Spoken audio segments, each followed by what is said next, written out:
আজকে আসলাম যারা প্রবাসে নতুন যাচ্ছেন তাদের সম্পর্কে কিছু কথা বলবো।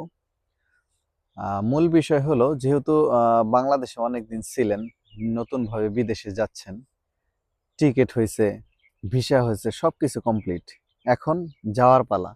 তবে একটা কথা অনুরোধ থাকবে আপনাদেরকে, টেনশনের কোনো কারণ নাই।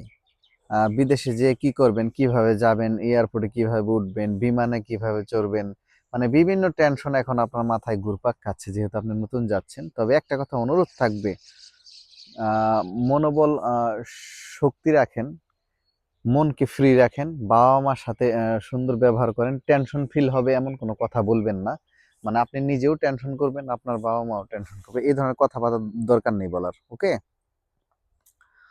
তো যাই হোক, আমি সকলকে অনুরোধ করব যারা নতুন বিদেশে যাচ্ছেন, আমি চাই আপনাদের ভালো একটা পরিবেশ হোক ওখানে, ভালো থাকেন। তবে জানি না কি কোম্পানিতে আপনারা যাচ্ছেন, তবে এক একজন এক এক কোম্পানিতে যাচ্ছেন।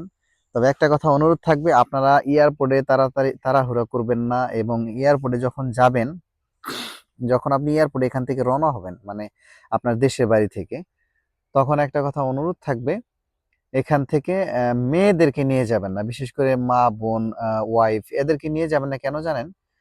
ওখানে যদি এয়ারপোর্টে নিয়ে যান, দেখা গেছে অনেকেই কান্নাকাটি করে, বিরক্ত হয়, কান্নাকাটি করে হার্ট ফিল হয়, অস্থির হয়ে যায়, বিভিন্ন একটা পরিস্থিতিতে আপনার টেনশন ফিল আরো বেশি হবে। সেই ক্ষেত্রে আমি বলবো, উম, ওখানে যাওয়ার পরে আমি মনে করি যে এদেরকে না নিয়ে যে এদেরকে এখানেই রাখেন। আপনি দুই একজন ছেলে মানুষ নিয়ে যাবেন এয়ারপোর্টে, ওখান থেকে আপনার সুন্দরভাবে এয়ারপোর্টের ভিতরে ঢুকে আপনার গন্তব্যস্থানে পৌঁছে যাবেন। ওকে?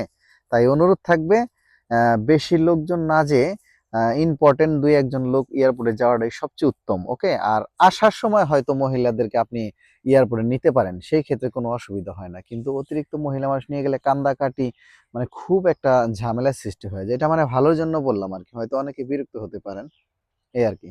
তো যাই হোক, প্রবাস লাইফ সকলেরই ভালো হোক। প্রবাস লাইফটা অনেক কষ্টের, এটা আসলে বাস্তব সত্য। যারা নতুন যাচ্ছেন তাদেরকে সাহস দিবেন সবাই, যাতে ওরাও ভালো কিছু করতে পারে।